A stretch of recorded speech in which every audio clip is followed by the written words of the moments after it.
Hi, it's JP again. Man, I'm really on a roll today. I just have a lot to say, I guess, or just feel like talking. I haven't done just a plain old RV video for quite some time, so just a ramble kind, you know. There's always been an agenda, it seems like, to do that. So tonight I just want to just kind of ramble and talk and express my thoughts on RVing and living free. There's no free ticket. You still have to pay for fuel. You know, once you get there, then you know the fuel cost. To me, the fuel cost isn't that much. Just getting there. The forests, national forests, and most parks will allow you to stay 14 days. They don't count the day that you get there, and they usually don't count the day that you leave. So there's 16 days. And the place that I go to, it's the borderline to a different forest. So just within a few miles, I can go to a different forest and stay another 16 days. So there's a month and a day. And you can go back to that first forest, back and forth like that. That's what I do. I go to the forest. This motorhome is 26 feet long, and it's almost 40 years old. I mean, it doesn't look bad. It looks pretty good for its age. It's clean, and clean on the outside anyway. But it's not very stealthy. I mean, it sticks out like a sore thumb. So, you know, parked at a Walmart for 2 or 3 days, somebody's going to say something about it. Parked at McDonald's or something, you know, if you're there for too long, somebody's going to say something about it. So the biggest expense for me is getting there, and then the internet. I use Verizon. I don't know, can I say that? Well, I just did anyway, but the Verizon hotspot I use, they seem to have the best coverage around state of Arizona. Anyway, I can get pretty far back away from the main roads and still get, you know, a pretty good 3G, and every now and then I get a really good 4G, which that's a good deal. That's a good thing there. But the key to living free and boondocking and off the grid and all, I see all those keywords, that you got to have a battery bank and you got to have solar. Otherwise, you're going to be running the generator. This one's got a 5,000 watt generator in it. Best I can figure is about 0.6 gallons per hour. Well, it's not too long that you start running low on fuel. Now you got to go somewhere to buy more fuel. So, like I said, the key is a good solar system and good batteries.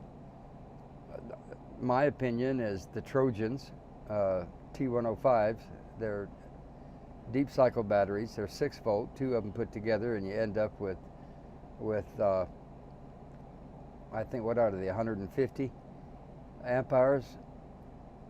Something like that. You end up with about 300 amp hours. That's a pretty good amount of power for quite a while. That's what ideally. This one I haven't been able to do that yet, but I'm still running the Walmart 12 volt deep cycles. But you know, they're going on 5 years old, I guess. It's about 5 years old, and they're still holding. They're not deviating at all. Is that the right word? They're not running out of juice, so to speak. They'll hold the charge for a long time. I can, during the day, if I get good solar in the morning after a hard night, then you know, I can run the laptop all day and watch a couple of 3 movies or so until 10 o'clock or so, 9:30, 10 o'clock at night. And then they start getting low, so I've got, you know, I'll shut everything down and go to bed. If you know, but you don't have to do that. You can always go for a hike, go for a walk somewhere and all that. But the living free part is mostly what I wanted to talk about. I'm just rambling here. There's nothing is scripted. I just wanted to talk about this stuff. If you get a big, huge battery bank, you're going to have a lot of solar to get them charged up. A smaller system will charge them up, but it takes a long time. So it's checks and balances. But that's the two key things that are going to keep you out and keep you free: the solar and the batteries. Of course, water and all that. You learn to conserve your water. At least I did. My daughter doesn't. She thinks he's still at home. She runs the water while she's brushing her teeth and all that. It's hard for her to learn not to do that, because she was never brought up like that. There's always been computers and cell phones forever. Anyway, being off grid is probably about the best experience that I've had in most of my lifetime. There's no pressure at all. The biggest thing you got to worry about is, your campfire going out because it's raining, and trivial stuff like that. That to me is being off grid. True off grid is no electricity, no computers, no cell phone. I don't think any of us can live that way anymore. Somebody asked me one time what my thoughts were on true off grid. Well, true off grid to me is no electricity, and you have no lights. You have candles, and you draw water from a well with a crank and a bucket. You dig the well yourself, and you don't run to Walmart and buy shovels. You have to make your shovel. I could never do that. There's some people, I guess, that have tried, and some of them make it, some of them don't, but I could never do something like that. But I get as close to off-grid as I can, and that's not going into town for everything. I'll just go without. I'll just get my supplies before I go out, and once a month I'll go to town just like they did. Difference is I drive the motorhome instead of the horse-drawn carriage. So while I'm down there, I fuel if I've used any much, get my groceries and my household supplies, and then come back. Now, I get a retirement check. I get that once a month. So then I can save some money. When you know that you don't have a lot of money coming in, and that you know that it's only going to come once a month, it seems easier to save money. When you're at the house or wherever it is that you live in the city, it's so easy. Just jump in a car and run down to Circle K and get a Twinkie and buy a Coke or something. And it's just basically, that's entertainment.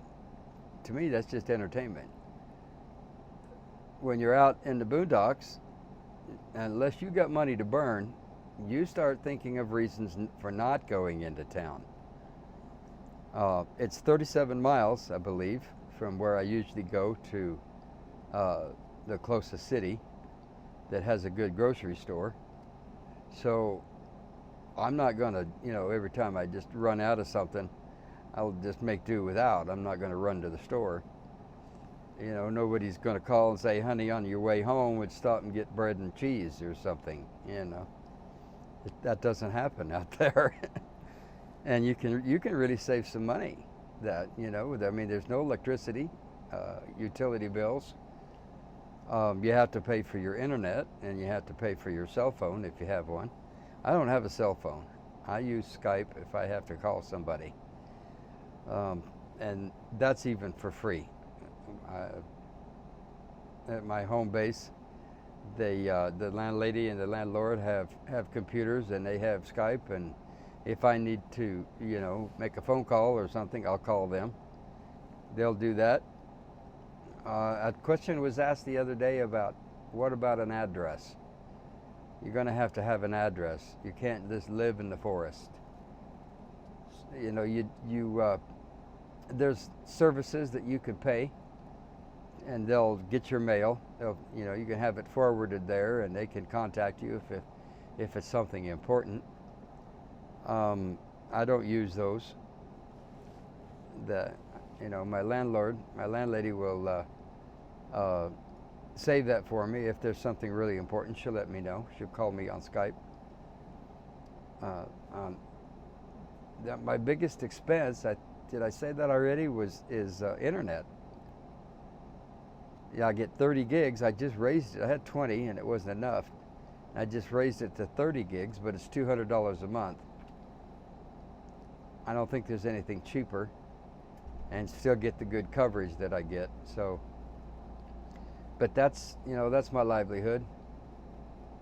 Internet, and I'll watch movies and that. And of course, I got a DVD player. I'll watch DVDs, and when the batteries get low, you go through 3 or 4 days without good solar, and you're going to run the batteries down.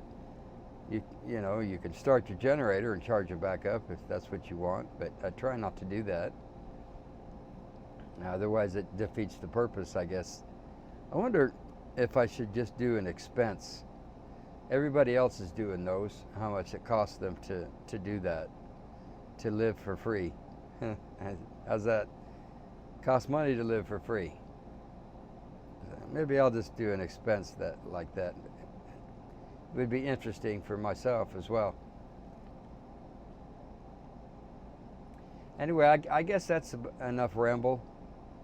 I don't know how many minutes I've been going here, but like I was saying right up front, I haven't done just a plain old ramble type thing, and a lot of people like those. So I guess that's it for my ramble time. The key, though, is for living free is find yourself someplace where you don't have to pay rent, utilities, no phone bills, no pressure, nobody, HOA bills, none of that stuff. You can live in federal forests. Well, I shouldn't say live. You can camp for 14 days and then you've got to move. But if you play your cards right, there's ways you can do that, and it's perfectly legal. BLM land is another one. All you have to do is move 25 miles away from where you were. Some people do a triangle. They'll stay 14 days and move 25, and they just make a triangle, and every 25 days they move back. They move to the other spot.